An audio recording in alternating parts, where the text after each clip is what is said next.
Então, hoje eu serei responsável pela mediação do evento. Meu nome é Matheus Polvere, atualmente sou presidente local do Comitê Local da FMC Brasil, aqui na UFO. E hoje o nosso tema a ser discutido é ensino médico e saúde do estudante na pandemia. Então, nós temos 4 grandes convidados aqui com a gente, como vocês já viram nas nossas divulgações.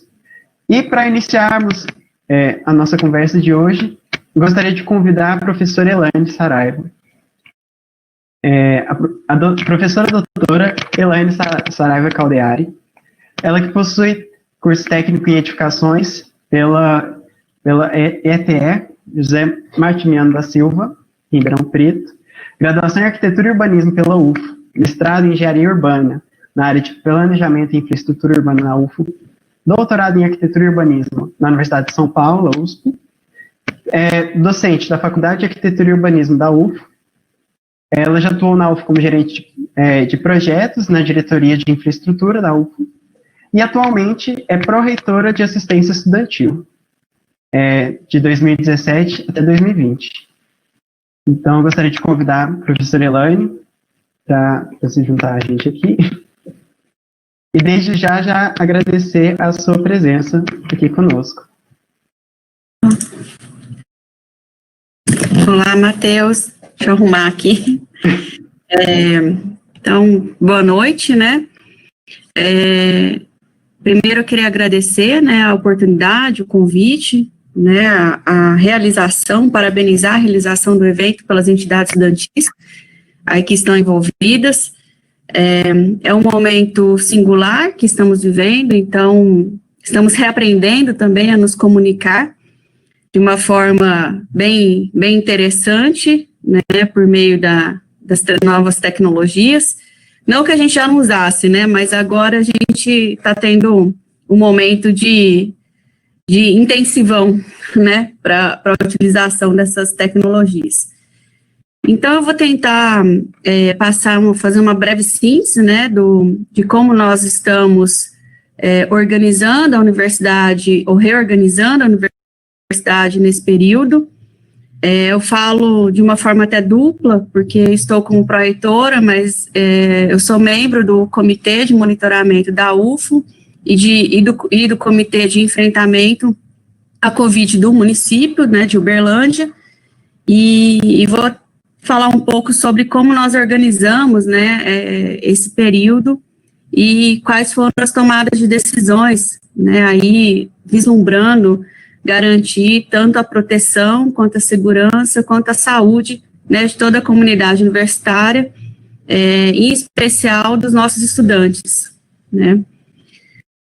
Nós montamos, no primeiro momento, 4 cenários, que entendemos que ele estava alinhado com as recomendações das autoridades sanitárias, né, do município e da região, e do país, do Brasil, do Ministério da Saúde, da Organização Mundial da Saúde, e da Secretaria de Saúde dos municípios, onde a UFO se encontra. Então, nós trabalhamos no primeiro momento, um cenário que a gente chamou de aglomerações. Eu acho que está todo mundo aí com saudade das aglomerações, mas o nosso primeiro ato foi suspender as principais aglomerações da universidade. No primeiro momento, os eventos científicos, culturais, artísticos, eventos como esse, que provavelmente estaria acontecendo presencialmente. Depois, nós fizemos uma série de suspensões de atividades acadêmicas, né, atividades de aula, laboratórios e viagens nacionais e internacionais, que a universidade já estava em planejamento, e depois uma série de suspensões de atividades que envolviam exclusivamente os estudantes, né, que são as atividades esportivas, a moradia estudantil, o próprio restaurante universitário, né, e as atividades presenciais diversas, né, da universidade. Eu falo que talvez, para mim e para toda a equipe da PROAI, a gente talvez tenha tomado uma das decisões mais difíceis, que foi a suspensão, né, da moradia estudantil e dos restaurantes universitários, mas nós fizemos um monitoramento durante 2 semanas e nós percebemos um risco muito grande, um risco alto de contágio. Então, visando a proteção dos estudantes, tomamos essa decisão, e hoje eu confesso que eu tenho o coração bem tranquilo, porque foi uma decisão muito assertiva, né? A gente tem contato com todas as outras IFES, e as IFES que não fizeram naquele momento, hoje estão fazendo, ou hoje estão em uma situação muito complexa, né, para administração, gerenciamento desses equipamentos. Então, no primeiro momento, trabalhamos com as aglomerações, no segundo, nós trabalhamos com os grupos de risco, né, meio que paralelamente, e trabalhamos aí com isolamento, né, o afastamento imediato dos servidores, estudantes de grupo de risco, e depois outros grupos, né, que sejam assintomáticos e sintomáticos também. Depois fizemos um cenário de especificidades, porque é muito importante que a gente saiba que a universidade é uma cidade, né, a gente tem mais de 30 mil pessoas aqui na universidade, contabilizando estudantes, docentes, servidores, né, técnicos administrativos, colaboradores.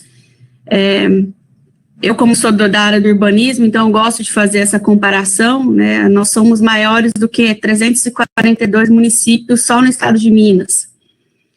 E eu acho que vocês não viram nenhum município parando, né, então a gente também teve que ir parando de forma gradual, e dentro das possibilidades, das formas que nós conseguíamos, né, naquele momento, até porque a universidade tem uma série de compromissos, né, pré-estabelecidos.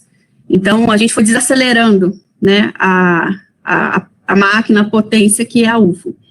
E aí a gente tem uma série de especificidades, né, então, o próprio hospital das clínicas, o hospital veterinário, o hospital odontológico, concursos, vestibular, que, né, é uma outra questão bem complexa, bibliotecas, museus. Então a gente foi tomando decisões em cima de cada equipamento e de cada especificidade, né.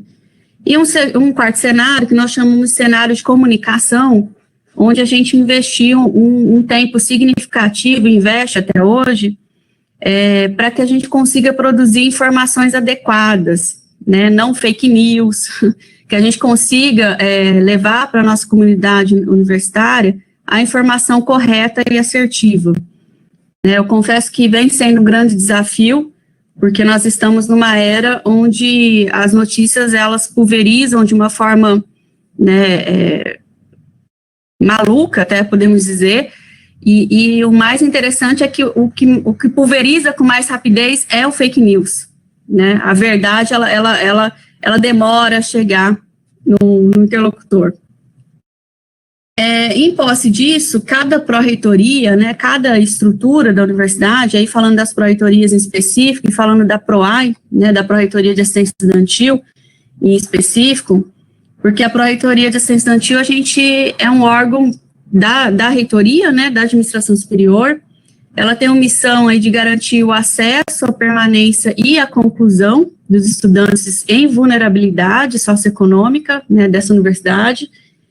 E aí nós começamos a atuar numa série de ações para que a gente conseguisse garantir os recursos, no primeiro momento, garantir que os recursos financeiros chegassem aos estudantes, garantir a legalidade desse acesso ao recurso, né, financeiro, mas principalmente de não deixar os estudantes, que nós chamamos de estudantes assistidos, né, que são os estudantes já com auxílios da assistência estudantil, que eles pudessem estarem tranquilos nesse período, recebendo o seu recurso, para que não perdesse o vínculo com a universidade, né. Nós estamos falando de estudantes que têm uma série de questões, né, questões econômicas, sociais, e que passariam muita dificuldade, ainda mais num contexto de crise, né, crise sanitária, econômica, política, todo tipo de crise que hoje nosso país se encontra.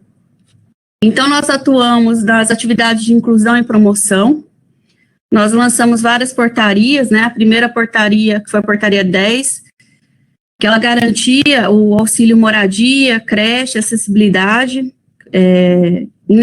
até o final do ano, ininterrupto, para quem já é estudante assistido, e a gente trabalhou um auxílio emergencial, que ele poderia ser utilizado tanto para alimentação, como para transporte para o retorno do estudante à sua residência de origem.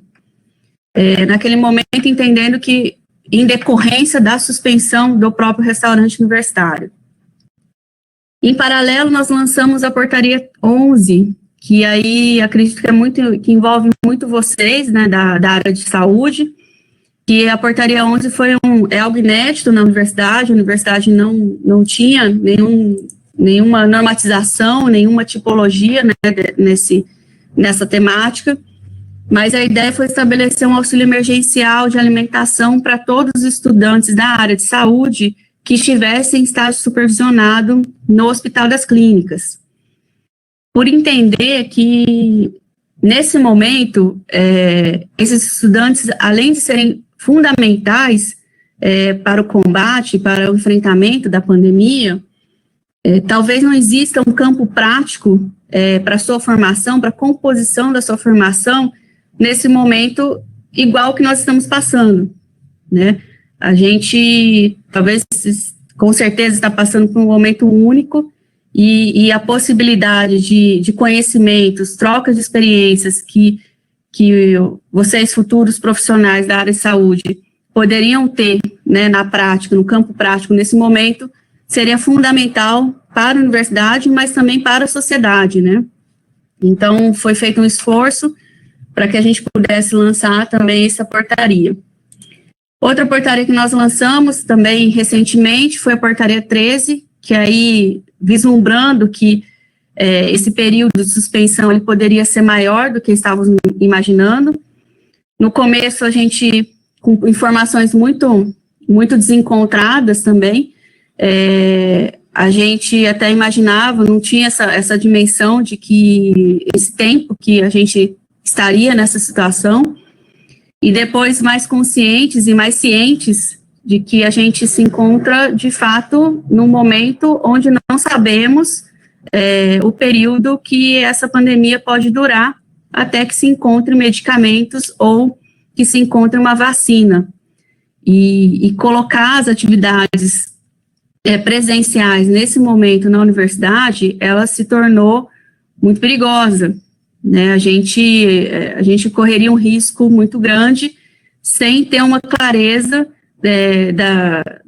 de como que poderia acontecer esse contágio, porque nós estamos falando de 26 mil estudantes que estão em diversos estados do Brasil e que estariam voltando de diversas regiões e se concentrando, né, aqui no nosso campus ou nos nossos campi. Então, o risco é grande e eu sempre falo o seguinte, bolsas, auxílios, a gente corre atrás, a gente consegue vai atrás de verba, consegue se adaptar, a gente remaneja recurso, mas uma vida é uma vida, né? Uma vida você não volta atrás, você não tem como você ressarcir uma vida, e uma vida para a gente é muito importante, né? Então, hoje a administração superior, ela tem isso com muita clareza, de que a gente não pode em nenhum momento permitir que nossos estudantes, nossa comunidade universitária possa vir a sofrer algum dano, né, nesse momento. E aí, com essas medidas, a gente vem consolidando também uma série de medidas virtuais, ali nas atividades, tanto de orientações alimentares, orientações de esporte, com exercícios físicos, um manual, uma cartilha de exercício físico, também com um material de apoio pedagógico. Esses materiais estão sendo disponibilizados no nosso site, e seu intuito é muito claro, é para que vocês, estudantes, possam se movimentar de todas as formas, na saúde física, saúde mental, intelectual, e que vocês tenham um material suficiente que possam ajudá-los nesse momento e dar vida, né, dar sentido a esse período. E um projeto que, particularmente, eu tenho muito orgulho, pela sua grandiosidade, mas principalmente pela sua função e pelo envolvimento da comunidade UFO, é o projeto Proteger-se. É um projeto que tem mais de 67 profissionais da UFO envolvidos, de todas as pró-reitorias, de todos os setores, desculpa, do Hospital das Clínicas, de diversas faculdades, institutos.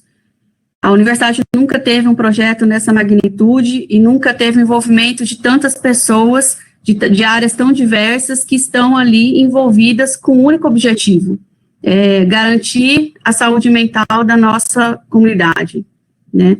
Buscando aí um atendimento pontual e uma série de parcerias, como o ambulatório multiprofissional do estudante, como a Clínica Poética, o Projeto Record, o Projeto Nua Vidas, o Projeto Acolhidas, Todas por Elas, o Projeto Medita UFO, Grupo Terapêuticos, que são projetos que já existiam, mas que agora estão articulados com um único fim, né, que é garantir esse bem-estar da população. E aí, eu não sei como que está meu tempo, Matheus, você vai me avisando. Já vi aqui. E agora, essa última semana, nós finalizamos uma série de pesquisas que nós fizemos aí ao longo dos últimos meses, último mês, no caso, porque a gente está trabalhando com dias e meses, e são 4 pesquisas que nos mostraram o perfil da nossa população, da nossa comunidade. Era algo inédito. E quando a gente quer trabalhar com planejamento, quando a gente quer trabalhar com ações assertivas, você precisa ter dados o suficientes que te garantam, que te dê segurança. Lógico que os dados, eles são números. Você consegue fazer interpretações desses números. Por trás desses números, tem pessoas, tem vidas, né, tem histórias. Mas de posse dos números, a gente consegue, pelo menos, fazer um mapeamento de quais ações seriam mais assertivas para esse momento. E aí foi feita uma pesquisa de qualidade de vida do estudante, uma pesquisa de saúde coletiva na moradia estudantil, o próprio relatório de avaliação do Proteger-se, e uma grande pesquisa de monitoramento à Covid, onde a gente envolveu tanto os docentes, os discentes, os técnicos administrativos e os colaboradores. E por meio de uma análise, de uma metodologia científica, né, uma análise de simulação de estimativas e estatísticas, nós conseguimos chegar aí num perfil para cada categoria. E é em cima desse perfil que nós conseguimos identificar que, apesar de nós hoje não termos uma população, uma grande parte da nossa comunidade dentro do grupo de risco, e isso varia aí entre categorias, mas chega ali em torno de 13%, 20%, 26% nos docentes, que é o maior número de pessoas em grupo de risco, mas quando você vê que a grande maioria, eu estou falando de 50% a 60%, tem algum familiar em grupo de risco. E essa informação é muito séria e nos dá muita segurança de tomar uma decisão de que a gente não pode voltar presencialmente nesse momento. A gente colocaria em risco não só a nossa comunidade, mas também todos os seus familiares, né, e poderia acarretar até um efeito em cadeia, né, que é uma situação muito complexa. E chegamos a uma conclusão também de uma porcentagem de estimativa da população que não tem acesso, né, à internet, nem acesso a equipamentos e treinamentos, e com isso a gente conseguiu traçar uma série de fases para que a instituição pudesse, né, se reorganizar e se reativar.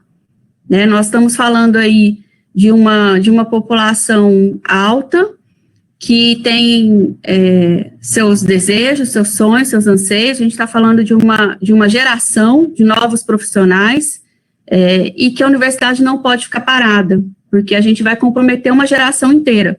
A gente já está aqui há 6 meses, né, um semestre, não tem probabilidade no próximo semestre.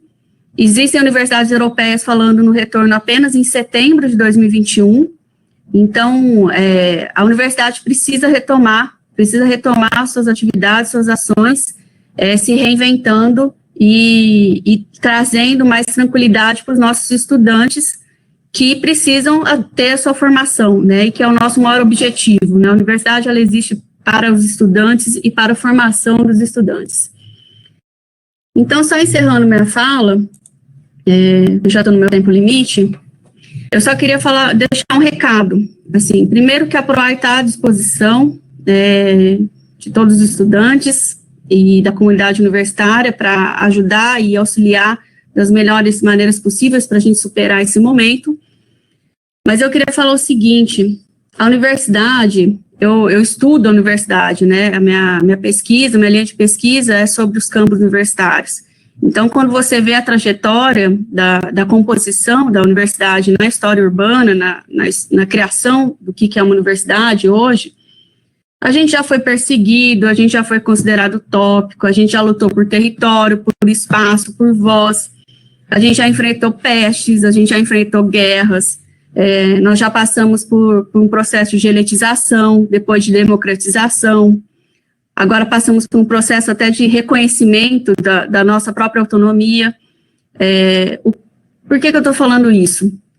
Porque a gente já passou por momentos muito difíceis, mas todos eles nós superamos, todos superamos.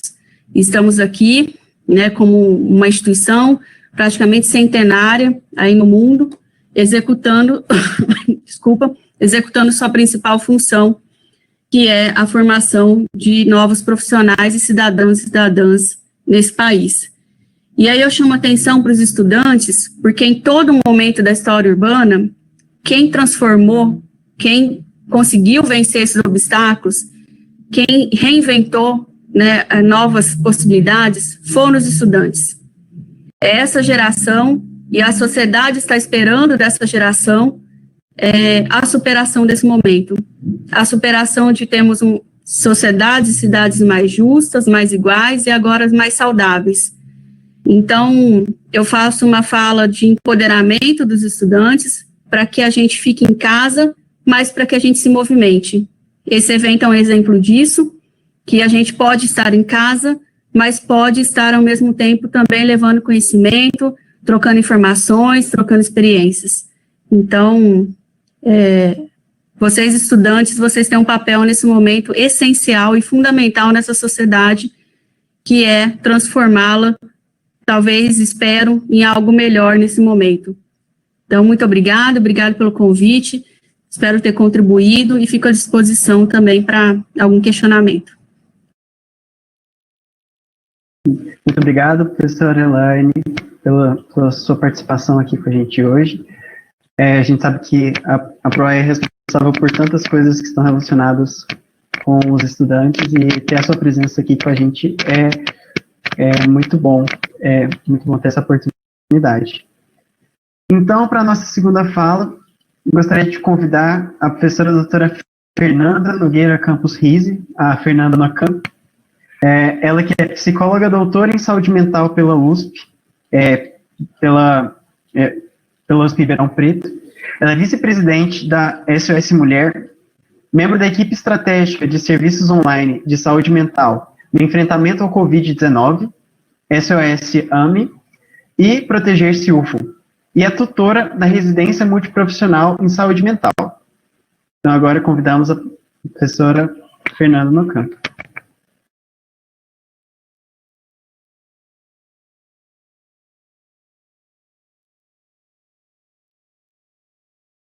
Tudo tem um prazinho, né, gente, para liberar a câmera, né? A gente vai aprendendo a lidar com esses times, né? Não só não tão imediatos. Bem, você quer falar alguma coisa? Sim, tá. Lembra que o pessoal está me alertando aqui, lembrando as pessoas que estão assistindo ao evento pelo celular, que é importante vocês não deixarem ele muito tempo em segundo plano, porque em alguns casos ele desconecta. Então, por favor, as pessoas mantenham o aplicativo ativo aí no evento, para evitar essa desconexão. Então, por favor, professora Fernanda. Obrigado. Bem, primeiro gostaria muito, né, de agradecer aí o convite do DA, da Atlética, PET, F, né, realizada pela aluna Aline, que entrou em contato comigo, e de todos os envolvidos, que eu vejo que são muitos queridos ex-alunos e queridos colegas de trabalho, UOL, Gustavo. Muito obrigada mesmo pelo convite, pela consideração. Foi muito... eu estou vendo ali a Elaine escrevendo para que vocês deem uma olhada. Ela foi docente da FAUED. E ela é técnica administrativa da UFO hoje. Acho que é bom, né, fazer essa correção. Muito bom escutar a Elaine, né, que é uma parceira aí desse ano, né, na construção desse projeto, né, e é um projeto do qual o SOS AME faz parte, né, também como parceiro, e eu estou envolvida nos dois, e foi realmente um grande prazer, porque nós sabemos o quanto é importante enfrentar, né, um serviço de enfrentamento às questões de saúde mental decorrentes, né, deste momento de pandemia, né, do isolamento social e de tudo que a população está passando. Mas vamos falar do assunto que a gente veio falar, que é a saúde mental do estudante durante a pandemia. Primeiro, né, nós temos duas coisas distintas. Hoje a gente já tem um problema que é a saúde mental do estudante universitário, que vários estudos vão apontar aí questões, né, relativas a essa fase em que o sujeito faz uma escolha profissional e entra para um ambiente decisivo na sua vida e na sua profissão. E, especificamente, né, o estudante de medicina, ele tem uma especificidade até ligada à educação médica. Então, tem aí esse relato, né, num artigo do professor Sérgio eu não sei falar o nome dele direito, Zadaf, desculpe, 1971, primeira semana de aula na Faculdade de Medicina do UFRJ, 17 para 18 anos de idade. Numa aula, ouço um professor dizer: de agora em diante, esqueçam-se de ir ao cinema, ler livros, namorar, vocês estão casados com a medicina. E ele vai escrever sobre a saúde mental do estudante, contando a história dele, né, o tanto que ele ficou apavorado ao chegar no lugar. Ele tinha estudado muito para passar, então ele estava muito sem contato social. Ele entra achando que ele ia entrar na faculdade como todos os outros adolescentes e ter muito contato social, namorar, conhecer muita gente, e ele fica amedrontado porque ele ia se casar com a medicina, né? Então ele se tornou um trabalhador e um professor da área de psicologia médica, até pelo interesse de estudar a saúde mental dos estudantes, tá? E nós estamos aí pensando, agora a gente está num novo momento, né, num novo momento da educação médica, num novo momento do mundo, né, não só da educação, mas dos fazeres, né. Eu, por exemplo, estou atuando, não atendia via Skype, via plataformas, isso tem sido realizado, né, a Proteger-se, né, o projeto Proteger-se acontece por meio dessa plataforma que a gente está utilizando agora. Então, e os estudos, né, das minhas crianças, por exemplo, os meus filhos todos feitos pela plataforma, e a gente está vendo aí que vai ser a nova configuração possível, a gente não sabe até quando.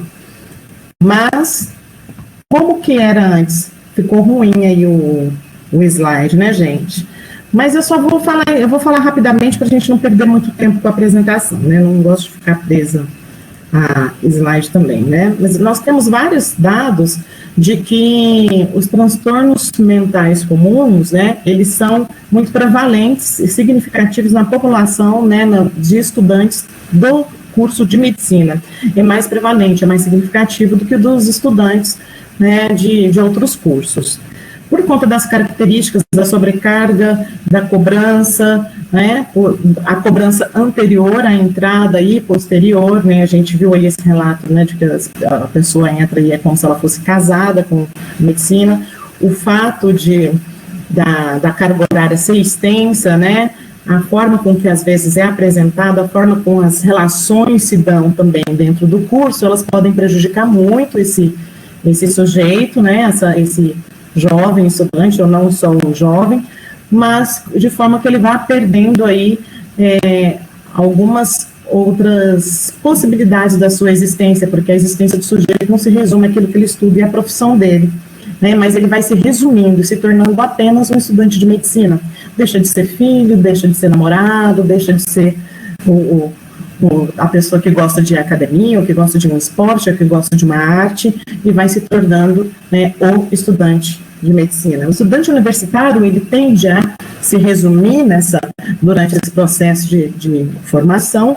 No entanto, no caso da medicina, parece que é quase que a única solução apresentada, e isso vai gerando uma série de estressores, né, e podendo gerar transtornos, principalmente ansiedade, insônia, angústia, tristeza. Vários estudos apontam, né, que as ideações suicidas entre universitários são mais também recorrentes em alunos, né, do curso de medicina, prevalentes em alunos do curso de medicina, e estão muito ligadas a frustrações e expectativas altíssimas, né, quanto maior a expectativa, maior a frustração também. Então, isso é algo que tem que ser pensado, cuidado, soluções devem ser pensadas para o estudante fora da pandemia. E aí agora vamos pensar junto, né, e durante a pandemia. Esses dados eu fui falando para não ficar presa, porque está tudo pequenininho, ó, vai continuar tudo pequenininho aqui. Vocês estão vendo grande? Eu tenho como deixar grande aqui? Eu consegui. Todo dia eu aprendo uma coisa nova, gente, na plataforma, na lida, né, com esses computadores, é isso aí. A Camila Vanderlei, né, que é uma docente de medicina da UFAL, ela está orientando uma aluna de medicina a realizar uma pesquisa sobre a saúde mental dos estudantes de medicina, né, dos estudantes, eu acho que não é só dos estudantes de medicina necessariamente. Então, vou ler junto com vocês rapidinho. Estamos vivendo hoje uma situação de muitas incertezas e medo. A pandemia faz com que grande parte das nossas expectativas, projetos e previsões sejam questionadas, gerando insegurança em relação ao futuro. Nos estudantes, além do medo compartilhado com a sociedade, porque todos estamos nessa situação, vem também a mudança no fluxo das aulas, interrupções, férias antecipadas, novas modalidades de ensino, que gera uma maior apreensão em relação ao futuro acadêmico e profissional que estava em construção, sendo um gatilho para o abalo na saúde mental desse grupo, né, em específico. A pesquisa, então, aí vai falar um pouquinho da pesquisa que vai avaliar isso aí, né? O que a gente tem percebido muito, por exemplo, nos nossos atendimentos, é que chegam muitas queixas de estudantes de uma forma geral, não especificamente só de medicina, falando da dificuldade, às vezes, de concentração, ou das questões, das dificuldades de ter uma rede, no caso, eu estou falando de internet mesmo, né, com uma banda que seja suficiente para conseguir ter uma boa aprendizagem, o fato de ter muitos, né, distratores em casa, né, então ele se distrai com facilidade, que tem a ver também com a atenção, e são muitas lutas que são travadas cotidianamente aí, para que esse sujeito... Tá tudo ok, gente? O tempo, quem que vai me falando? Vocês estavam vendo grande, só eu que estou vendo pequeno, entendi. Enfim. Tá certo.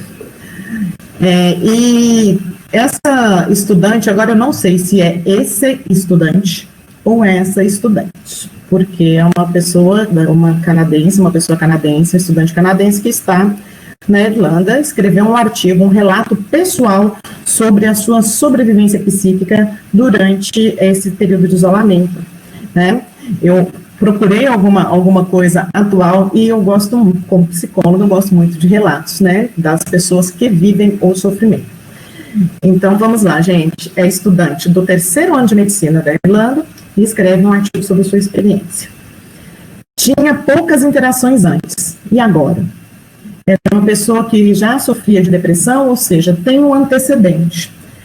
Tem uma característica comum de quem está em isolamento social, quem está diante da pandemia atualmente, que é, gente, angústia, medo, mal-estar, né? Agora, imagina, uma pessoa que já tem um antecedente, né, de depressão, já fazia uso de medicação, já estava em tratamento e ainda une aí as questões do antecedente, né, da pandemia, como que essa pessoa fica, né? Já tinha questões sociais, agora está isolado socialmente, tinha dificuldades. Pouca motivação para levantar da cama, de ficar em frente ao computador e iniciar o trabalho. Agora o trabalho é só em frente ao computador, isso já era uma dificuldade dessa pessoa, e agora? É um estudante que está fazendo medicina na Irlanda, mas é do Canadá, e aí o Canadá solicitou que todos voltassem, né, para o Canadá. E aí sabe que vai chegar no Canadá, tem que ficar 14 dias isolado. Então, era uma pessoa que estava angustiada com as questões financeiras relativas a esse processo, a viagem em si, no meio da pandemia. E isso foi agravando o estado psíquico do estudante, né? Lembra que os estudantes, aí ele faz um apelo, ele ou ela, né, esse estudante, lembra que os estudantes de medicina são estatisticamente os que mais adoecem nas universidades. Ele pega estudos do Canadá para falar isso. Então, né, quando eu trouxe os números que eu apresentei ele, que eu não estava enxergando, são números do Brasil, de universidades do Brasil, que fizeram várias pesquisas. E essas pesquisas, elas são realmente mundiais, são números que corroboram aí com essa ideia de que é prevalente, né, o adoecimento, os transtornos comuns nos estudantes de medicina. E aí ele faz um apelo que são humanos também, que precisam de cuidado, né, de aconselhamento psicológico, né, de medicação quando necessário, e de que é uma coisa que fala que é interessante, de que serão futuros profissionais de saúde, mas é uma coisa que a gente sabe, é óbvio, é que se esquece da própria saúde, é óbvio, mas isso é um óbvio absurdo, que se esquece da própria saúde durante o processo de formação. É algo que começa no processo de formação desse profissional, esquecer-se da própria saúde. Especificamente, né, frisa muito a questão da saúde mental, tá? E aí, uma coisa que eu achei muito interessante, porque é algo que chegou em mim como supervisora, né, do SNSM, alguns estudantes também, não específico de medicina, falarem que agora que tem muito tempo livre, mas tem muita gente, né, gente que estava estudando para o vestibular, né, que agora que tem tempo livre, né, tão sonhado para realizar os trabalhos atrasados, para colocar tudo em dia, para a Leia Comer, eu acho que é Leia Comer, é algo que se tornou mortífero. É um tempo em que, além de não conseguir ser usado para aquilo que planejava, ainda gera culpa. A culpa gera mais sofrimento e angústia, né? Então, isso tem sido algo trabalhado nos atendimentos que a gente tem realizado, a questão da pessoa letárgica, ela não conseguir planejar-se, organizar-se, né, fazer aquilo que ela planejou, porque isso é comum, né, uma dificuldade de estabelecer uma rotina nesse ambiente totalmente novo, né, ou uma dificuldade de estabelecer uma rotina dentro da sua casa, não, você tinha uma rotina muito diferente, muito menor, ou não tinha outras pessoas, né, quando você, por exemplo, volta para casa e está com os familiares, ou você já tem uma família extensa, ou mesmo na solidão, os sentimentos de solidão também são muito recorrentes, até para quem mora com alguém, tá?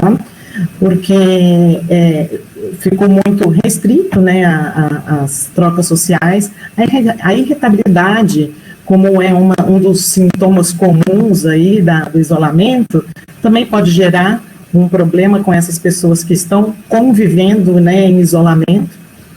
Bem, em relação, né, voltando um pouquinho para essa questão do ensino, né, já nem precisa mais aqui do coisa que eu já terminei, só queria apresentar isso para mim.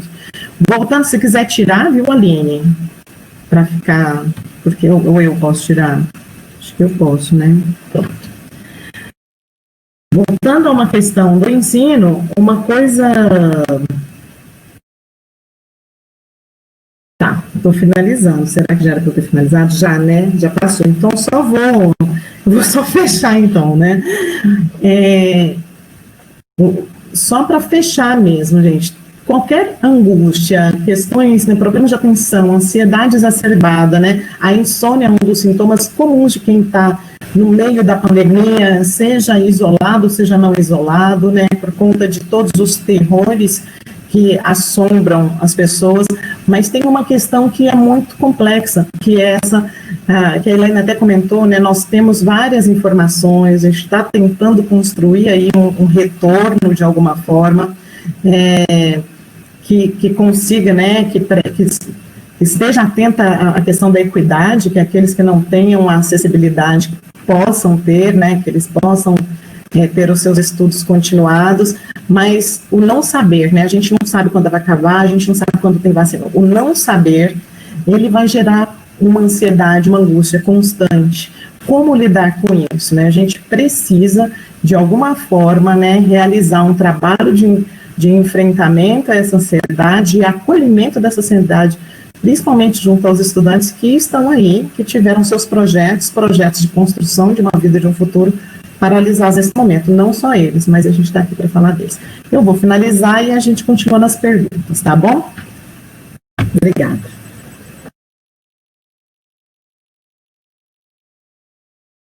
Então, desde já, muito obrigado, Fernanda, pela sua fala, por participar com a gente no nosso evento hoje.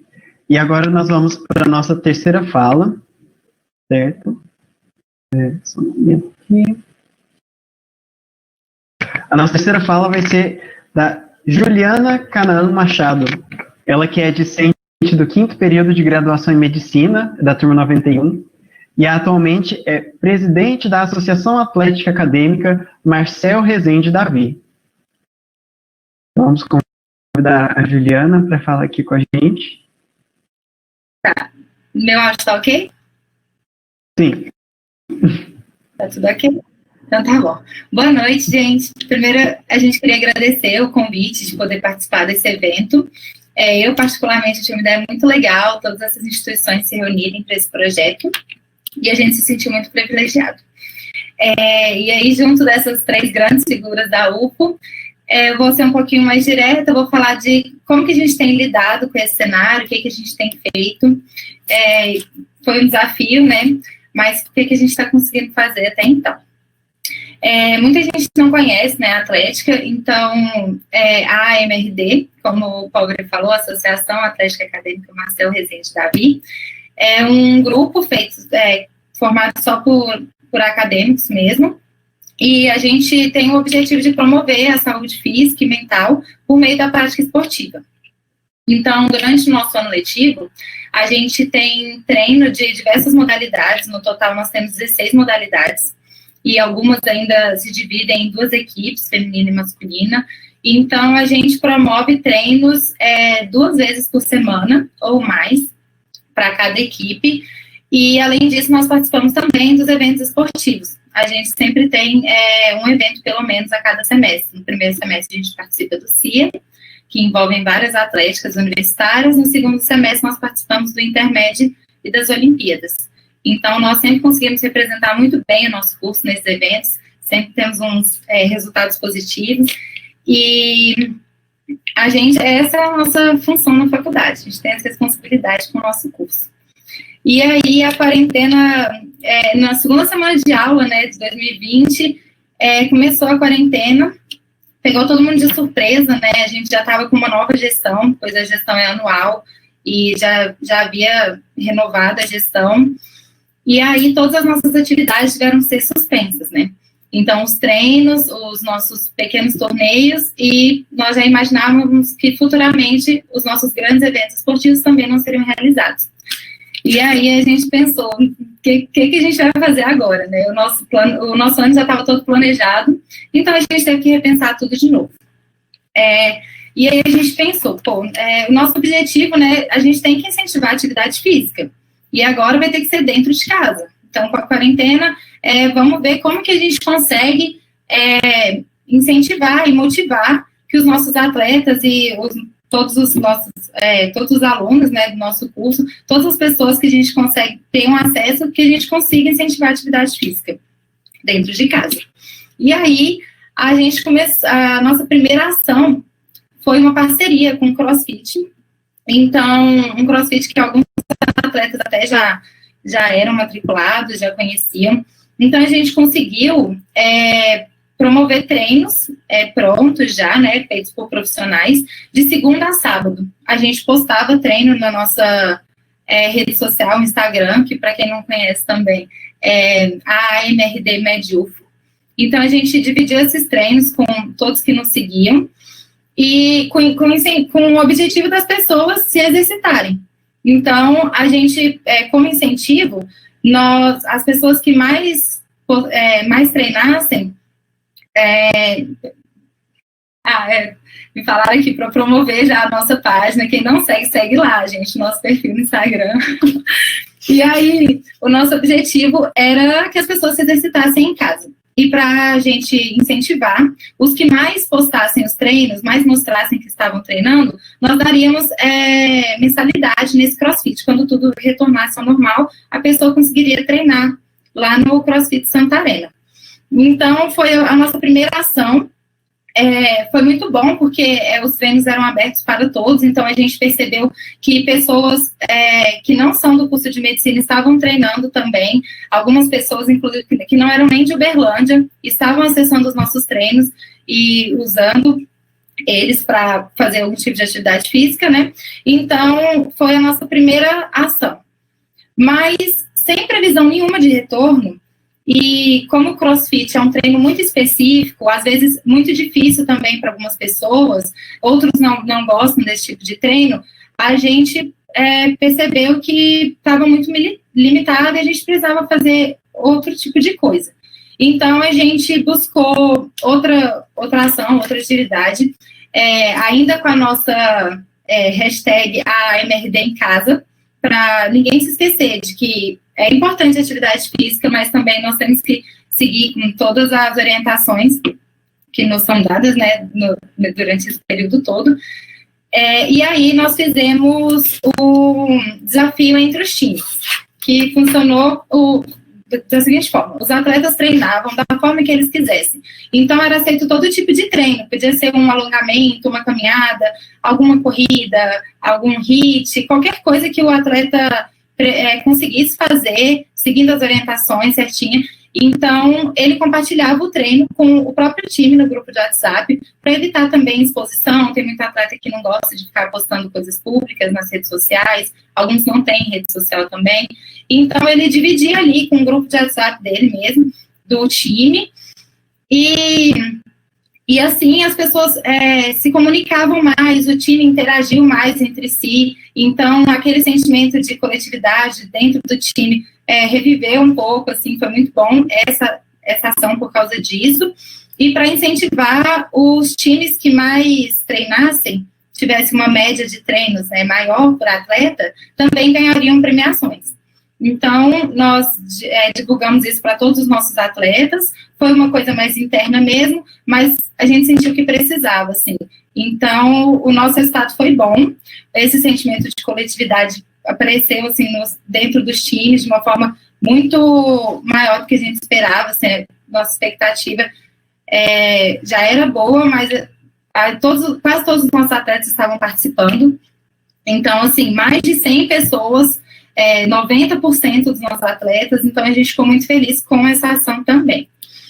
E uma outra ação que nós fizemos foi o torneio que estamos fazendo, foi o torneio online de xadrez, que já fica o convite, não é só para os alunos de medicina, também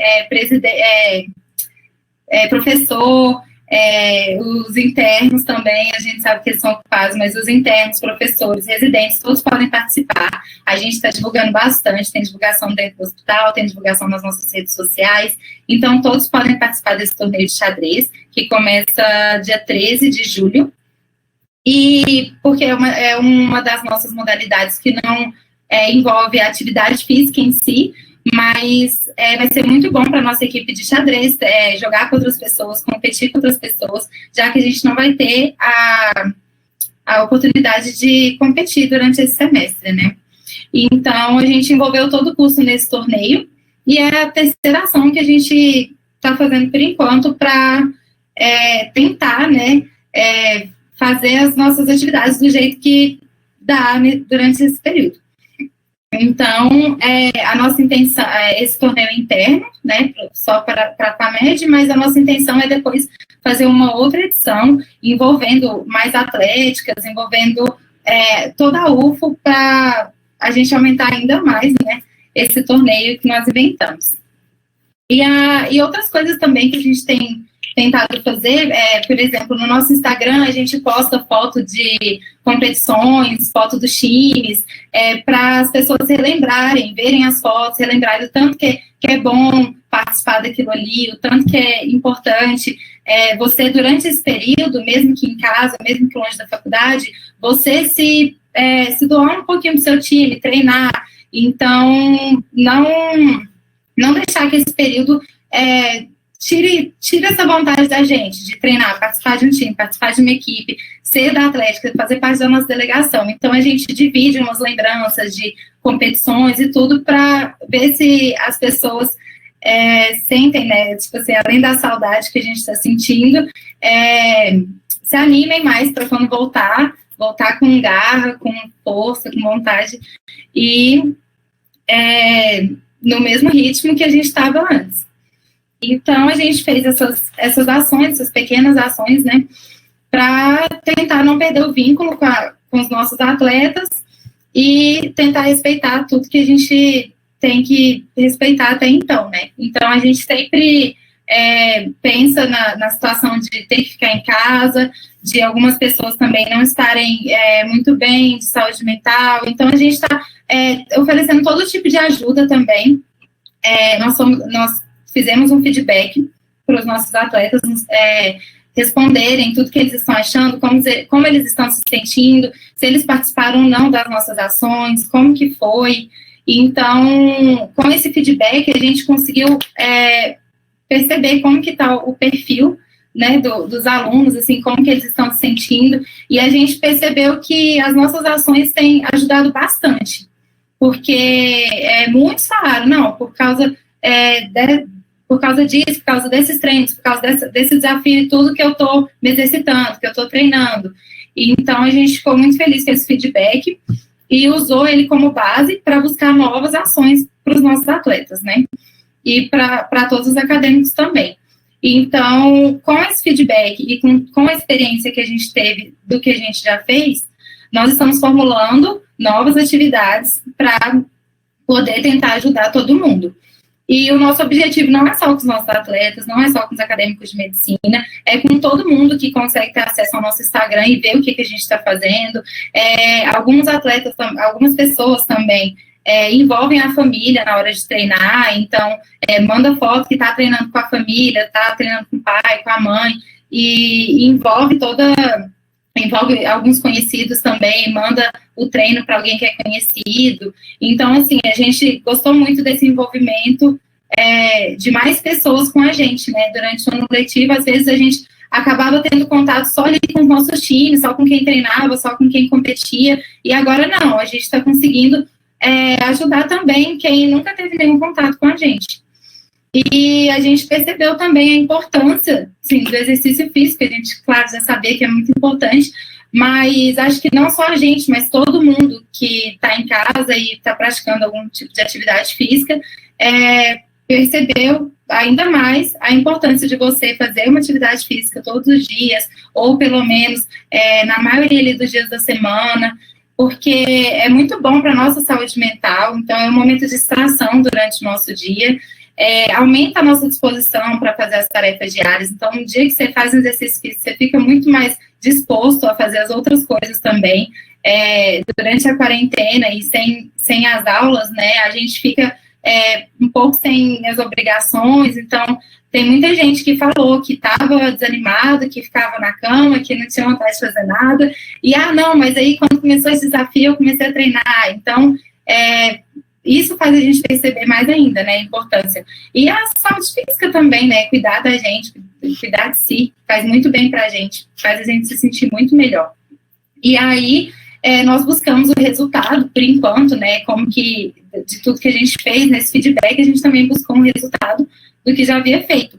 E, assim, 90% das pessoas que responderam o nosso feedback, que foi grande parte dos nossos atletas, estão treinando, estão fazendo algum tipo de atividade física. E mais de 50% deles, então, a maioria deles, estão treinando de 4 a 5 vezes por semana. A gente considera uma frequência muito boa, né?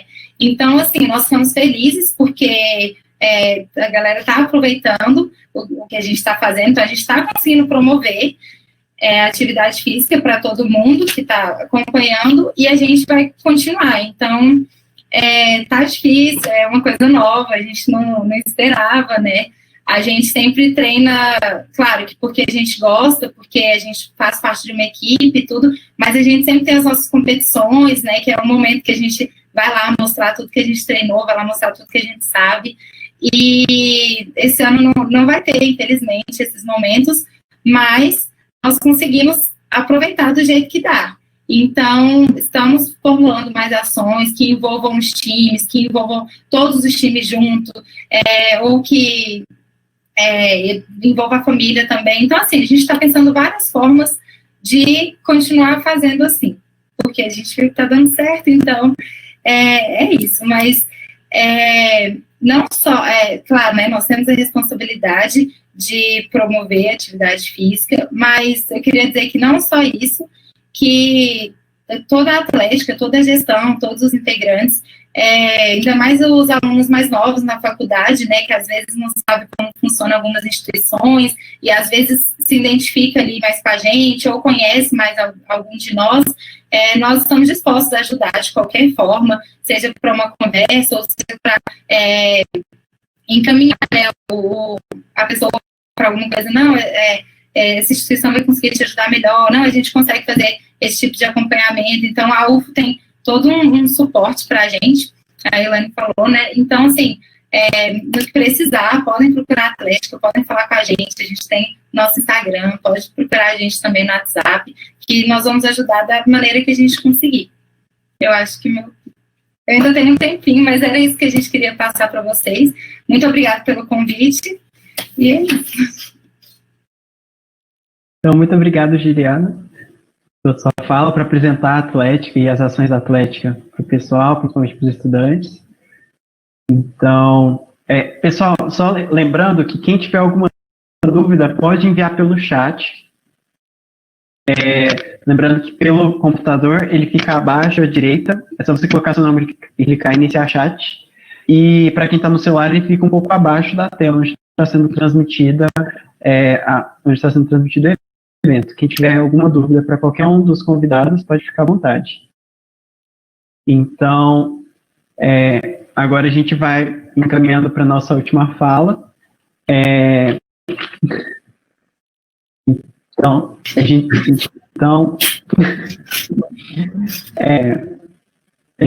entra para a nossa última fala, e será mais voltada para a questão do ensino. No nosso primeiro dia, nós conversamos um pouco sobre a questão da gestão acadêmica, falamos muito sobre a possibilidade de ensino remoto, e nesse dia nós recebemos a presença do professor David para falar um pouco para nós sobre sobre como funciona esse ensino remoto na medicina, quais são as estratégias que podem ser utilizadas, e se esse ensino remoto ele é eficiente. Então, apresentar um pouco o professor David. Sei que a maioria dos estudantes já teve a oportunidade de conhecê-lo, mas ele é biomédico, analista clínico, doutor em imunologia e parasitologia aplicadas pela Universidade Federal de Uberlândia, doutorado de sanduíche no Centro de Engenharia Biológica da Universidade do Minho, em Portugal. Desde 2015 é professor adjunto da Faculdade de Medicina, FAMED UFO, e coordenador do componente curricular Medicina Integrada 2. Ele também é membro do NDE, que é o Núcleo Docente Estruturante, e membro do colegiado de cursos de medicina. Então, muito obrigado por aceitar o nosso convite e seja bem-vindo, professor David. Obrigado, Matheus. Boa noite a todos. Obrigado pelo convite, pela oportunidade de discutir um tema tão importante, né, o ensino médico e a saúde do estudante nesse momento tão delicado dessa emergência sanitária que nós vivemos, essa pandemia. Cumprimento as minhas colegas, a Elaine e a Fernanda, Parabenizo a PROAI, na figura da professora Elaine, por tudo que tem sido feito, particularmente agora no período da pandemia. Também cumprimento a acadêmica Juliana, que vai participar dessa discussão conosco. O meu objetivo aqui, como disse o Matheus, é apresentar algumas ferramentas e plataformas que podem ser utilizadas para o ensino remoto. Mas antes disso, eu preciso definir o que é um ensino remoto, né? Diferenciar o ensino remoto da educação à distância, porque eu acredito que essa seja uma dúvida muito comum. Eu vou desligar minha câmera só para que a apresentação fique maior. No finalzinho eu ligo de novo, ok? Tudo bem. Então, eu entendo que é necessário diferenciar o que é ensino remoto e o que é educação à distância, e aí nesse slide eu elenco as características principais de cada uma dessas modalidades de ensino, né? A educação à distância, geralmente as aulas estão gravadas para que o aluno estude quando e onde for conveniente para ele. O artigo 80 da Lei de Diretrizes e Bases da Educação Nacional, que instituiu a educação à distância, diz no seu inciso 4º que esta forma de educação tem como pressuposto desenvolver-se de forma assíncrona, o que significa que as aulas elas são gravadas para o aluno e ele vai acessar e estudar, assistir essas aulas quando for conveniente a ele.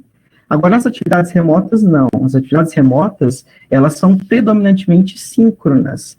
Elas respeitam o calendário letivo, respeitam os dias, os horários, são ministradas pelos mesmos professores do ensino presencial.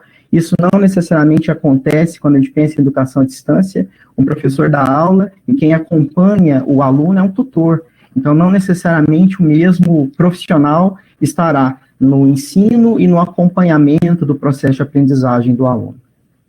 O ensino à distância ele acontece durante o curso todo e as atividades remotas são uma modalidade de caráter emergencial que foi regulamentada pelo Ministério da Educação, é uma medida temporária, o objetivo é evitar que as pessoas se aglomerem, cumprir as recomendações de distanciamento social. O ensino à distância é uma escolha da universidade e dos estudantes, já essa atividade remota, não, é uma necessidade imposta por essa emergência sanitária que nós vivemos. As aulas de educação à distância, elas são permitidas e regulamentadas para alguns cursos apenas. Já as atividades remotas agora, depois da portaria 544, de 16 de junho de 2020, essas atividades são aplicáveis a todos os cursos durante a pandemia. E é claro, preciso dizer que existe uma metodologia própria que é adequada para a educação à distância, que difere muito daquilo que a gente tem utilizado para as atividades remotas. O que a gente tem feito nas atividades remotas é adaptar a metodologia que a gente usa no regime presencial temporariamente para esse ensino remoto. Então, percebam que existem diferenças importantes entre essas duas modalidades de ensino. Essa é uma notícia, duas notícias, na verdade, que eu retirei do Comunica UFO, porque... agora eu já sei o que é ensino remoto. E como é que está o ensino remoto na nossa instituição?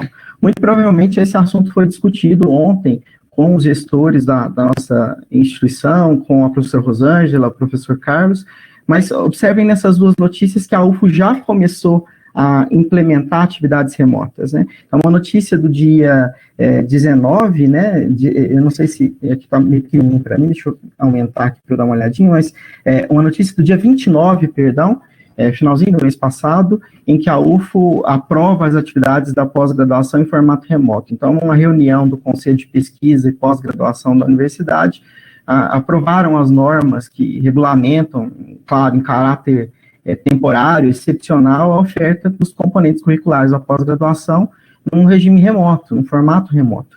E essa outra notícia aí, da ESEBA, que já iniciou o ensino remoto emergencial. Então, a instituição já começou a trabalhar com o ensino remoto, mas nesse momento não para a graduação. Essas outras duas notícias são notícias que eu retirei do portal G1, e a primeira notícia é uma notícia uma fala do nosso reitor, o professor Valder Steffen Jr., que diz que nós estamos já trabalhando, pensando nas alternativas para o ensino remoto. Isso sim foi do dia 19 do mês passado. E essa notícia de hoje, publicada hoje no site G1, com uma recomendação do Ministério Público Federal para a volta imediata das atividades de graduação na UFO, claro, em regime remoto, né? Então, o Ministério Público Federal recomendou à reitoria o retorno imediato das atividades de forma remota e com a adoção de todas as medidas que são necessárias. Eu sei que isso foi discutido também ontem, mas vale retomar essa discussão. A nossa instituição já programou há algum tempo para a próxima terça-feira, dia 7, né, uma reunião do Conselho de Graduação para decidir sobre as recomendações para as atividades acadêmicas remotas, que foram chamadas no documento que vocês discutiram ontem, na minuta, de atividades remotas emergenciais.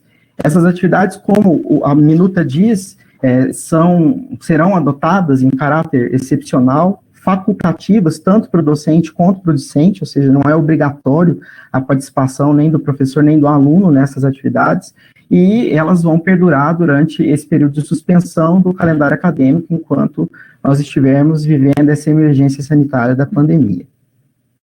Nós temos uma portaria, a portaria número 544, de 16 de junho de 2020, que estendeu as atividades remotas até 31 de dezembro de 2020. Tinha uma portaria anterior e ela foi revogada e estendido o prazo para essas atividades remotas, para a substituição das aulas presenciais por essas aulas remotas. Essa portaria, ela trata, no parágrafo 5º do artigo 1º, especificamente do curso de medicina. Ela diz que está autorizada a substituição das atividades da medicina, mas apenas para as disciplinas teórico-cognitivas, do 1º ao 4º ano do curso. Então, nós precisamos discutir quais as possibilidades que nós teremos dentro do nosso curso, considerando que a portaria restringe a substituição das atividades apenas para aquelas disciplinas teórico-cognitivas. E no nosso currículo nós temos grande parte das disciplinas como teórico-práticas. Tem um componente teórico grande em muitas disciplinas, que eu entendo que poderia ser trabalhado à distância, mas é claro que o componente prático não é possível de ser trabalhado à distância com qualidade, com a qualidade necessária.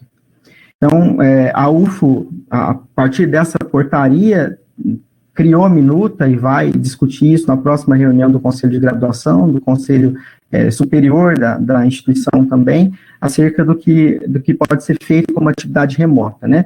Lembrando que a portaria, a minuta, ela diz que não se trata de educação à distância, não se trata mesmo, nós vimos aí que existem diferenças importantes. A própria minuta elenca quais são as atividades que podem ser substituídas. Então, componentes curriculares obrigatórios ou optativos, teóricos ou teórico-práticos, em que seja possível cumprir a carga horária remota em sua totalidade. Então, a gente tem que, para oferecer uma disciplina, um componente curricular teórico-prático, ter certeza de que todo o conteúdo, inclusive o prático, pode ser oferecido remotamente. Então, esse é um outro problema que nós temos quando nós pensamos na realidade do nosso curso.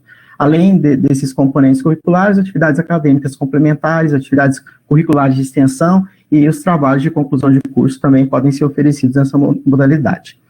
O professor vai ter autonomia para decidir se ele faz isso de modo síncrono ou assíncrono, se as aulas são ministradas de forma síncrona ou assíncrona, ou seja, transmitidas ao vivo ou não, mas precisa haver uma carga horária síncrona até para caracterizar como um ensino remoto. Se tudo é feito de forma assíncrona, nós temos educação à distância que tem as suas particularidades, nós não temos condição de aplicá-la dentro do contexto da medicina, né?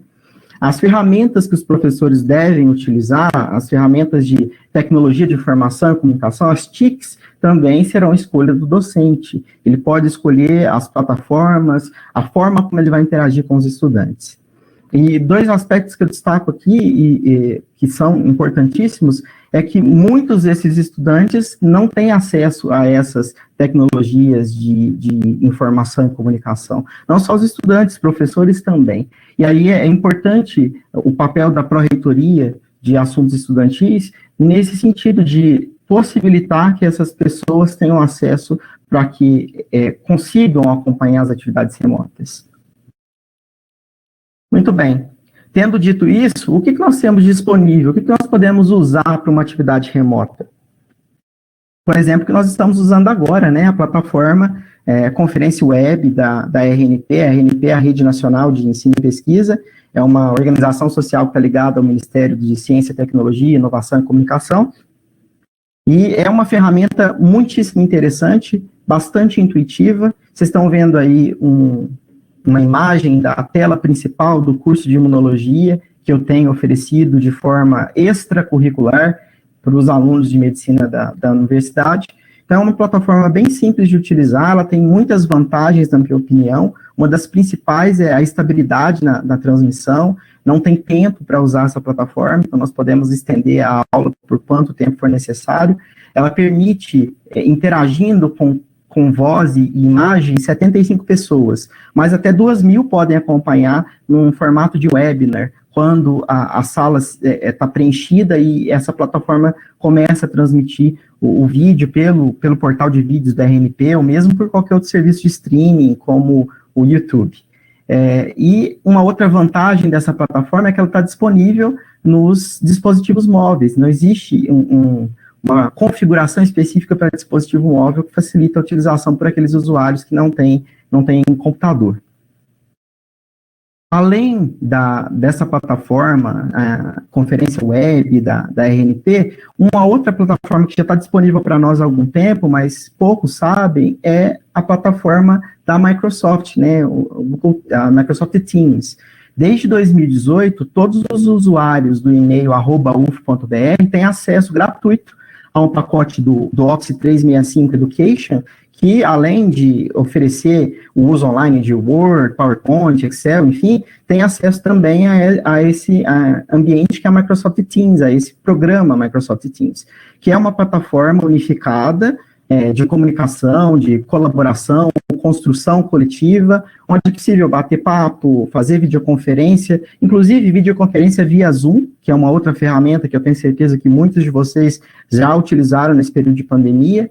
Essa plataforma permite o armazenamento de arquivos, inclusive permite colaboração em arquivos, trabalho simultâneo, e é integrado com diversos outros aplicativos. Então, é uma ferramenta muitíssimo interessante para trabalho em pequenos grupos. Então, se nós decidirmos que vale a pena adotar um regime de trabalho remoto para um componente curricular onde existe trabalho em pequeno grupo, eu entendo que essa ferramenta é uma ferramenta muito interessante, porque ela permite construções coletivas que são muito importantes quando a gente está trabalhando em pequenos grupos. Além dessas ferramentas que eu mostrei, muitas outras estão disponíveis, especialmente quando a gente pensa em uma videoconferência, numa transmissão de aula. Então, se eu quero apenas transmitir a aula, existem diversas plataformas disponíveis para isso. Então, a plataforma de webconferência, MConf, da RNP, que nós já conhecemos, estamos usando agora, o Google Teams, que funciona também como uma plataforma para transmissão de vídeos, o Zoom, aqui eu preciso dizer que a gente consegue transmitir vídeos pelo Microsoft Teams, tanto pelo software, pelo programa da Microsoft, quanto pelo Zoom, que pode estar linkado a essa plataforma. Dá para transmitir vídeo via YouTube, vocês sabem bem disso, ao vivo, limitando o acesso, inclusive.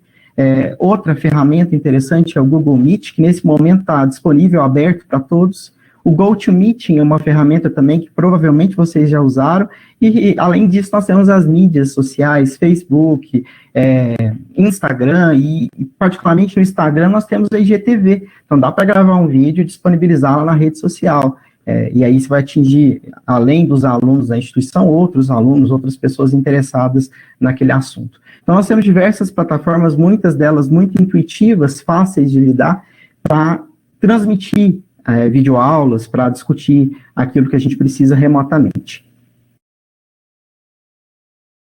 Existe uma diferença entre transmitir uma videoaula e oferecer um curso remoto bem organizado.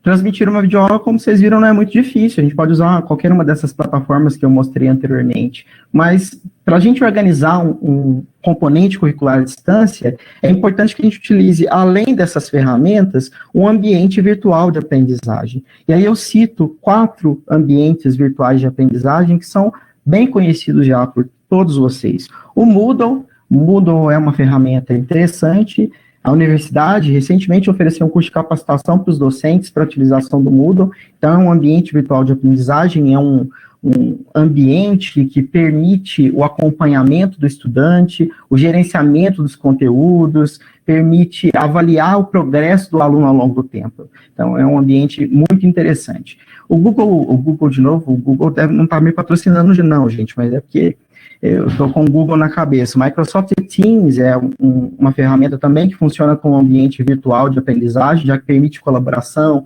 acompanhamento do aluno. O Google Classroom, esse sim, é uma ferramenta também muito intuitiva, muito interessante, e a universidade está num processo de adesão a essa ferramenta. E nós temos também o Edmodo. Quem foi meu aluno no passado, há 2 anos atrás, utilizou o Edmodo comigo, quando eu usava esse ambiente virtual de aprendizagem como um suporte para as atividades práticas e teóricas que eram oferecidas presencialmente. Então, nós temos diversos ambientes virtuais, diversas ferramentas, e outras muitas que eu poderia citar aqui, por exemplo, o Trello, uma ferramenta interessante de organização de atividades, de trabalho, o Kahoot para fazer quiz, o Jamboard, que é um quadro virtual. Então, nós temos muitas ferramentas interessantes que podem ser utilizadas para o ensino remoto. Mas, para utilizar uma ferramenta dessas, nós precisamos primeiro definir qual é o nosso objetivo. Que metodologia nós utilizaremos? Qual é a nossa proposta? Cada ferramenta vai ser mais adequada a uma determinada proposta. Então, nós precisamos entender o que nós podemos fazer dentro do nosso curso de medicina e como nós queremos fazer, quais são os objetivos que nós queremos alcançar, para então definir quais são as melhores ferramentas para alcançar esses objetivos. Eu vou finalizar minha fala aqui. Eu preciso dizer que, vocês sabem, quem já foi meu aluno, eu sou microbiologista, sou imunologista, então o meu universo de trabalho é o universo microscópico, né? Não é à toa que eu deixei aí um microscópio no fundo, algumas plaquinhas com colônias bacterianas crescidas, e eu sinto que com a pandemia algumas pessoas passaram a enxergar coisas que para elas antes eram invisíveis, eram microscópicas, quase como se tivessem ganhado o microscópio. Problemas que sempre existiram, que são muito grandes, são macroscópicos, pelo menos para muitos de nós, que podem ser vistos a olho nu, mas que só agora começaram a ser vistos por todos, ou por quase todos. E aí, entre esses problemas, eu destaco a desigualdade social. A pandemia escancarou a desigualdade social no nosso país, escancarou a desigualdade social dentro da nossa universidade, mais dentro do curso de medicina. Quantos colegas vocês conhecem que estão quase que incomunicáveis hoje, porque não tem internet, o celular não é muito bom, não tem computador? Então, uma desigualdade escancarada, uma desigualdade que não era vista por muitos e agora está sendo vista. Uma outra coisa que a gente fala muito é que os docentes eles precisam ser preparados para oferecer atividades, isso tanto presencialmente e muito mais remotamente.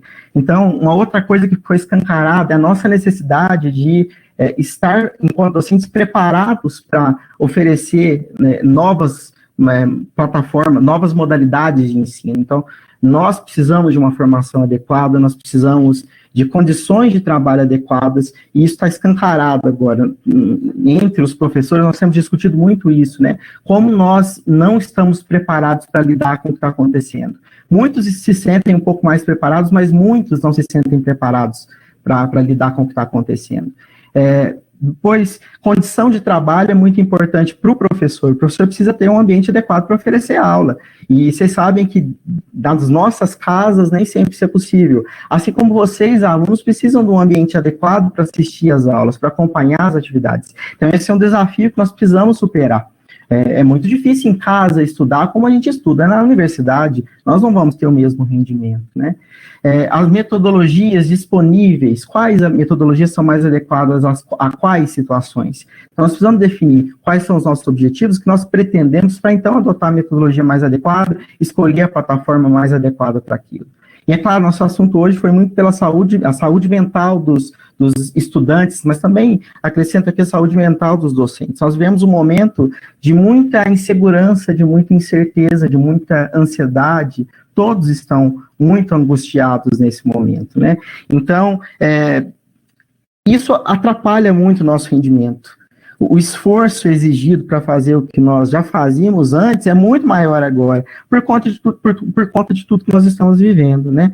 Nós vemos uma situação de perda de empregos e renda, preocupação com a saúde dos nossos familiares, mudança na nossa rotina, isolamento social. Então, tudo isso nos impacta muito e, é claro, impacta a nossa capacidade de produção, de aprendizagem. Então, na hora de planejar as atividades, nós precisamos também considerar isso. Nós não podemos causar mais estresse, mais angústia, mais ansiedade ao docente e ao discente. Nós precisamos equilibrar tudo para que esse ensino remoto aconteça de forma satisfatória, sem que haja precarização do ensino e de forma a garantir que os estudantes aprendam com tranquilidade, que não seja mais um peso no momento onde nós já vivemos com tantas ansiedades, com tantos problemas, com tantos fardos para carregar.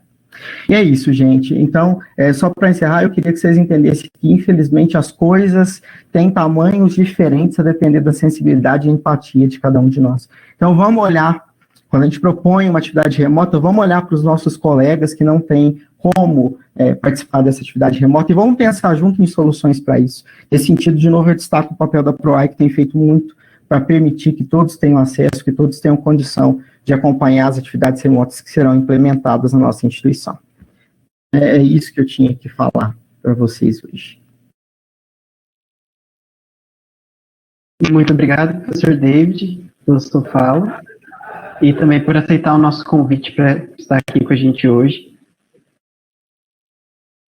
E nesse momento, eu gostaria de convidar os quatro palestrantes a ligarem os seus áudios e suas câmeras para que a gente possa responder as perguntas que foram enviadas para a nossa comissão organizadora. Algumas das perguntas foram enviadas antes no nosso formulário de inscrição e outras estão sendo enviadas agora por meio do chat. A gente sabe que a gente tem um certo problema técnico com o chat, com como ele funciona, então a gente pede que vocês possam enviar para as pessoas que fazem parte da nossa comissão organizadora pelo WhatsApp mesmo. De preferência para o Vinícius Irã, que é o coordenador geral, um dos coordenadores gerais do DA. Então, podem enviar para ele. E agora a gente vai começar, então, a ler algumas das perguntas que foram enviadas. A primeira delas é do Gabriel Heron, da turma 94. Quais instrumentos e critérios devem preponderar na avaliação da qualidade da educação médica em tempos de ensino remoto emergencial? Estamos escolhendo agilidade ao invés de qualidade de formação? E, além dessa pergunta, uma pergunta que eu tenho também como seria a capacitação, tanto docente quanto discente, para essas ferramentas que o professor David trouxe alguns exemplos também. E uma outra pergunta também que foi feita tanto pela Marina quanto pela Clarice Souza, sobre o campeonato de xadrez, como que faz para se inscrever para o campeonato de xadrez que está sendo promovido pela Atlética. Professores, tenham vontade. A Juliana também. Eu acho que eu vou começar a responder algumas questões que eu acho que têm relação direta com o que eu apresentei aqui. Na próxima sexta-feira, nós teremos uma reunião conjunta do Núcleo Docente Estruturante e do Colegiado do Curso de Medicina, para discutir a minuta que vai ser ainda discutida novamente lá no Conselho de Graduação, no Conselho Superior da nossa instituição, mas nós já vamos discutir isso lá no Colegiado do curso, juntamente com a NDE, no sentido de tentar identificar aquilo que pode ser feito dentro do curso de Medicina. Então, quais seriam as atividades que nós podemos oferecer remotamente? A partir do momento que nós fizermos isso, definimos as atividades que podem ser oferecidas por essa modalidade, nós vamos entender quais são os objetivos de cada uma dessas atividades. E a partir desses objetivos, traçar, então, quais serão as metodologias, quais as plataformas que nós utilizaremos, para, então, capacitar os nossos professores e também os nossos estudantes. Uma coisa muito importante, nós precisamos entender a realidade do nosso curso, né? Então, agora a instituição tem os dados acerca de acessibilidade dos estudantes, acesso dos estudantes, perdão, às mídias, à rede social, a computador, a celular, enfim. Nós precisamos dessa informação. Quais estudantes têm computador, acesso à internet, para entender o que a gente pode fazer, quais soluções que nós podemos encontrar nesse processo. Nós vamos mandar material impresso para os nossos estudantes que não têm acesso, nós vamos transmitir isso de alguma outra forma, nós vamos gravar, mandar uma mídia qualquer para o nosso estudante para que ele assista isso depois. Como é que a gente vai fazer? Então, nós vivemos momentos de muitas incertezas, tudo isso precisa ser discutido. Nós não temos resposta para nada, nós não sabemos ainda o que nós vamos fazer, como é que nós vamos fazer, mas nós estamos empenhados em encontrar um caminho. Como a professora Elaine mesmo disse, nós já passamos por tanta coisa difícil nas nossas instituições e superamos, então nós temos uma capacidade grande de superar desafios, né? E esse mais um que nós vamos superar, nós vamos encontrar caminhos, vocês podem ter certeza que nessa reunião de sexta, muitos caminhos surgirão, muitas possibilidades surgirão para a gente levar o curso de medicina à frente nesses próximos meses ainda de isolamento social. Sim. Alguém quer comentar mais alguma das outras perguntas? Deixa eu ver. Juliana, essa pergunta que o pessoal está fazendo sobre como se inscrever no torneio de xadrez, como está sendo inscrito pelo Instagram? Como é que é? Então, o nosso torneio de xadrez, a inscrição é pelo Instagram, é um formulário Google e o link está lá. Então, é AAMRD Medufo. Mas se alguém não tiver Instagram e quiser participar, pode falar com qualquer membro da Atlética, que a gente faz a inscrição. E aí é até dia 11 de julho a inscrição. E aí o torneio começa dia 13 de julho. Então, escreve lá, gente. Não perde, não. Ok. Muito obrigado, Juliana. Agora, algumas outras perguntas. A pergunta da Giovana Maniscalco, da turma 89. Eu gostaria de saber dos professores se eles acreditam que as aulas online podem ter o mesmo resultado ou eficiência das aulas presenciais. Alguns professores gostariam de comentar um pouco sobre.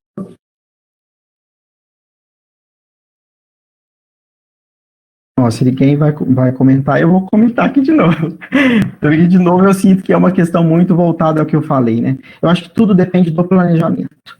A partir do momento que nós entendermos quais são os nossos objetivos, nós vamos conseguir planejar qual é a melhor metodologia, qual é a melhor plataforma para que a gente atinja esses objetivos. Então, dá para fazer com qualidade à distância? Tá, eu tenho certeza absoluta que dá. Só que isso depende de um planejamento grande, cuidadoso, para que tudo seja feito da forma mais adequada. E, claro, como eu disse, considerando aqueles que estavam invisíveis, considerando o aluno que agora está numa casa com não sei quantas outras pessoas e que não tem um ambiente silencioso para estudar, considerando o aluno que não tem um computador, que não tem internet, que tem um celular que não é muito bom. Então, nós temos que considerar tudo isso na hora de estabelecer quais são os meios que nós vamos utilizar para atingir os nossos objetivos. Então, como eu disse para vocês, nós estamos empenhados em encontrar caminhos e nós vamos encontrar caminhos, nós vamos superar mais esse desafio, tenho certeza disso, tenho certeza que nessa reunião de sexta nós vamos encontrar possibilidades e faremos o melhor possível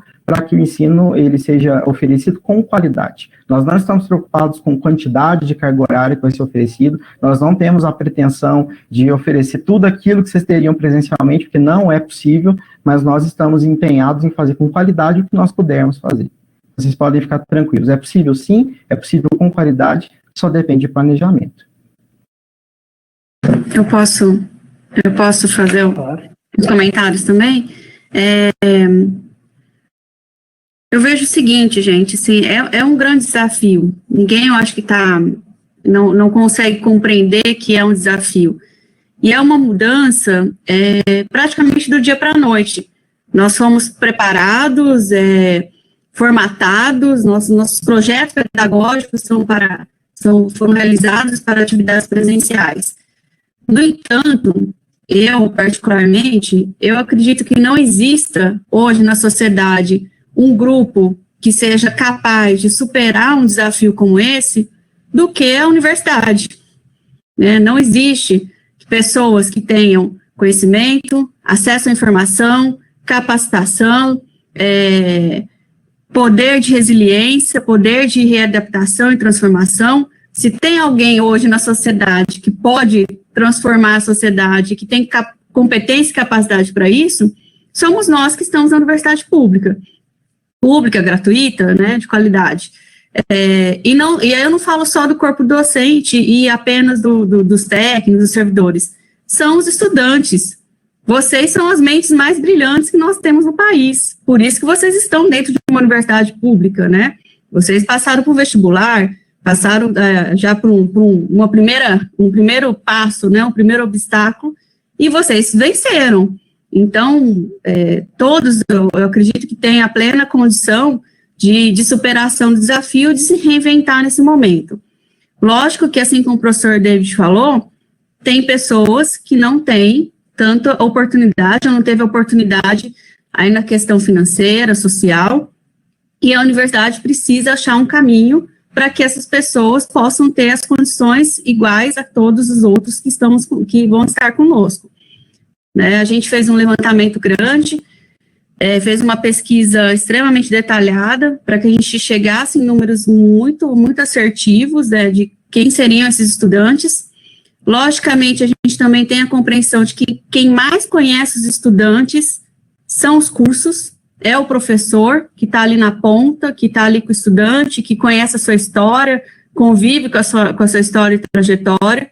Então, a gente vai ter uma relação muito forte e muito próxima com as unidades acadêmicas, cursos de graduação, para que a gente consiga identificar esses alunos. Porque tem alunos que realmente, hoje, eles estão, né, realmente invisíveis, eles não estão nem conectados, então eles não estão podendo nem ouvir, né, essa palestra, esse evento. E uma outra questão que eu queria também acrescentar é que a universidade está preparando também um grande programa de capacitação e treinamento, né, das ferramentas online, que vão ser cursos rápidos, teriam cursos mais avançados, que pelos próprios SEAD, mas cursos rápidos que a gente possa fazer e se desenvolver com muita rapidez, né? Então, eu queria deixá-los tranquilos em relação a isso.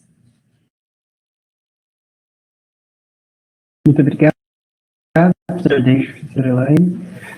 Uma pergunta para a professora Fernanda, é uma pessoa da 91. Qual estratégia eu posso utilizar para tornar o tempo livre mais produtivo? Bem, eu não trabalho, por exemplo, com uma psicologia cognitiva ou comportamental para mim aqui te trazer algo, talvez, num formato único. Eu trabalho com uma abordagem que eu precisaria de saber como você aproveitaria seu tempo e a sua rotina. Porque nós temos N tipos de pessoas, nós somos muito diversificados. Uma coisa que pode servir para você, pode não servir para o outro. Então, eu vou falar de uma forma geral como você pode, se conhecendo, construir aí, pensar a sua rotina. Tem gente que quer mudar, né? Tem gente que falou assim, nossa, agora que eu estou em casa, que está acontecendo isso, eu vou seguir todos os conselhos que estão aí disponíveis nas lives, na internet, e então eu vou fazer yoga, eu vou fazer crossfit, eu vou, viu, Ju? Sábado eu tenho uma aula aí que a gente... mas é isso, eu vou fazer isso, e tem gente que acha que vai virar atleta, vai aprender 3 línguas, né? E essas cobranças, né, elas geram uma expectativa muito alta de uma mudança de vida para sobreviver, para o enfrentamento e a esse momento, e para sair melhor do que entrou. Nós somos muito competitivos, nós temos uma necessidade, né, de superar, sendo que está todo mundo mal, viu, gente? Está todo mundo adoecido, né? Está todo mundo com insônia, ansiedade, querendo que acabe amanhã. Eu recebi uma coisa hoje que fala assim, quem estiver jogando Jumanji, por favor, para agora, né? E é isso, a gente parece estar no jogo do Jumanji. Então, pensa o seguinte, está todo mundo no jogo do Jumanji. Como que você no meio desse jogo, né? Como que você sobrevive? Dormindo mais, dormindo menos? Então, respeite isso. Não fala, não, eu vou acordar todo dia às 6 da manhã para aproveitar melhor o tempo. Respeite isso, dormindo mais ou dormindo menos. Se for dormindo menos, dê mais tempo para você descansar em outros momentos do dia, porque tem um horário, às vezes, que você sente mais sono que o outro, aí você fala, não vou dormir depois do almoço, porque é um absurdo. Eu tenho que produzir. Não, se você pode dormir depois do almoço, você dorme depois do almoço, você tem que descansar.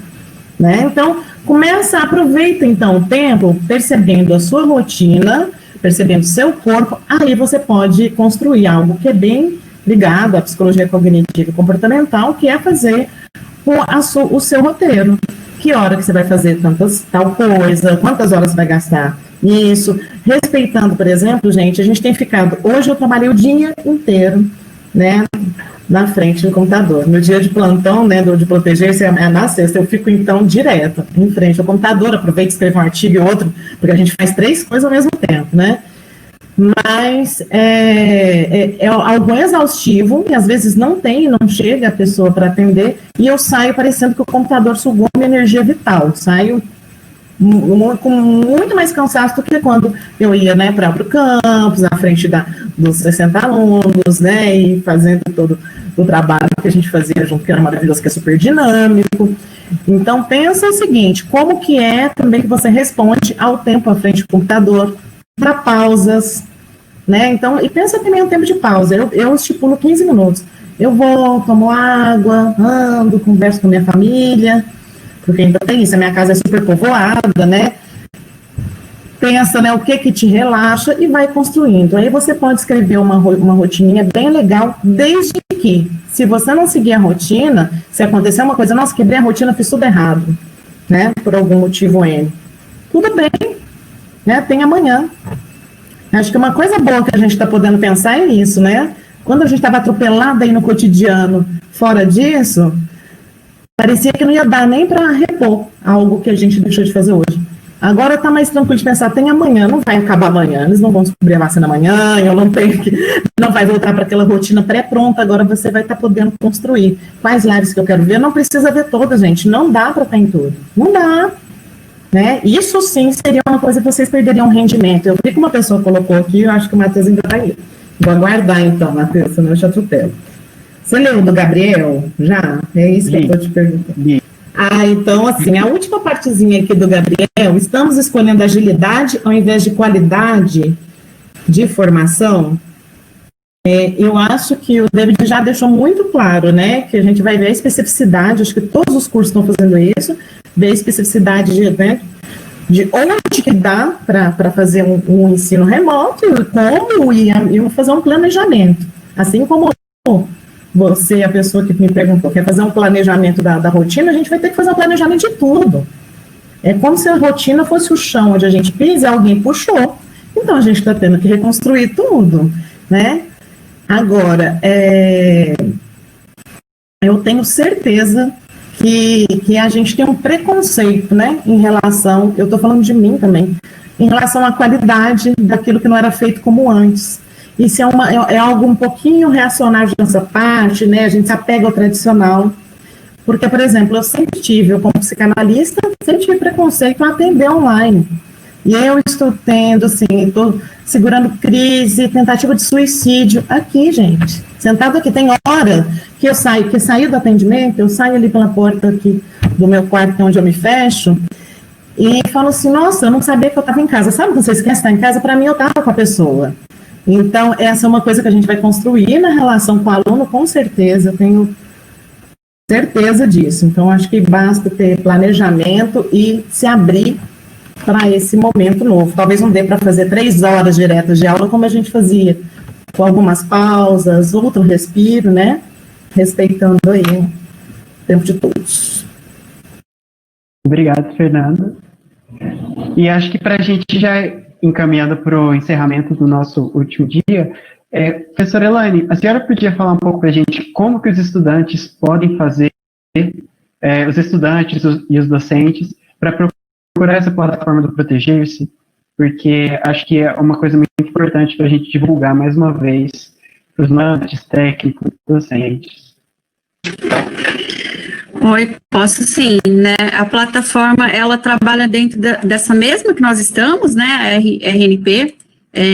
O link, ele fica lá no site da PROAI, mas a gente também tem um banner no site da UFO. Na hora que vocês entram lá no site da UFO, tem um banner que é o que está Covid-19, né, Comitê Covid-19, mas ele passa para o lado, e aí aparece as informações do projeto Proteger-se. E dentro do projeto, ele trabalha de segunda a sexta, das 8 às 8, né, das 8 da manhã às 8 da noite. A gente tem atendentes, que você acessa primeiro os atendentes, depois você é encaminhado, né, para um profissional. E fica a seu critério também, se você quiser fazer via chat, via só voz ou com vídeo, se você tiver, né, não quero, né, colocar o vídeo, não tem problema, qualquer uma das formas de comunicação é possível. E também nós temos os encaminhamentos, porque lá ele é um atendimento pontual, ele é um acolhimento, né, da crise, e depois o profissional, ele indica, né, uma série de parcerias que nós temos. A professora Fernanda é uma grande parceira nossa lá com o ambulatório, com o SOS-AME, para que, de fato, seja desenvolvido algum tratamento. E também nós temos alguns parceiros que fazem eventos pontuais, que também lá nesse link do site da UFO, você vai encontrar, né, os horários do Medita UFO, do grupo terapêutico, do Recore, que é um programa também bem bacana para os estudantes, porque ele de fato, ele trabalha mais a questão de meditação e de se sentir bem, e como se sentir bem. A quarentena poética, que é bem interessante, eu que sou mais da área da artes, então a sua relação com o corpo, com o ambiente, com o espaço, então é um trabalho muito bacana. E a Novidas, né, que se for necessário a questão da violência contra a mulher, também a gente faz o encaminhamento com o ambulatório, e o Acolhidas e o Todas por Elas, também com questões também de assédio sexual, assédio virtual, gente, que agora a gente entrou numa outra modalidade, que talvez ela não tinha tanta força, mas que agora ela está aparecendo com bastante intensidade, e que tem toda uma equipe de professores e estudantes que podem nos ajudar, né? A professora Fernanda, se quiser me ajudar a completar também.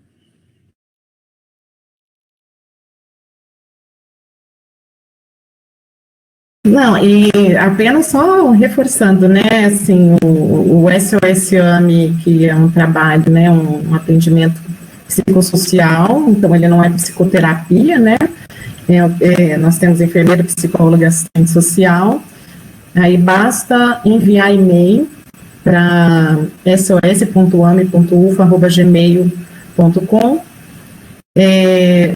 A gente não utiliza a plataforma, porque nós utilizamos a pessoa que oferece para a gente, tem algumas diferenças poucas, né, do Proteger-se. A pessoa, ela combina com a gente como ela quer realizar esse atendimento, por meio de qual plataforma, né, de qual recurso.